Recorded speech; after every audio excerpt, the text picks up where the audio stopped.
Gene is supposed to be a single unit of inheritance coding for a single polypeptide. It is the smallest part of an organism that can be passed on to the next generation.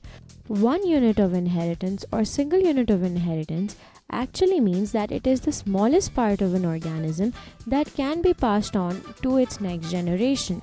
So, if for example an organism is dividing to form a copy of itself, the smallest thing that it can pass on to its copy is going to be this single gene that is found within its DNA. And each gene that is passed on is only going to be synthesizing one specific polypeptide.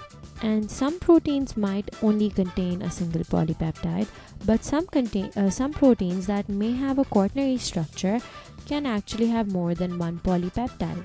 A single gene is going to be instructing the cell to make a single polypeptide. But what polypeptide a gene codes for is actually going to be very gene specific. And whatever polypeptide one gene is coding for, chances are another gene will not be coding for the same polypeptide.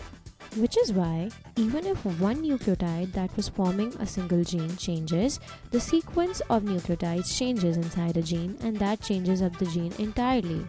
When that happens, the gene that was once producing one type of polypeptide might be making completely different kind of polypeptide now. Similarly, a change in the sequence of nucleotides might result in the gene actually coding or instructing the cell to stop making a polypeptide.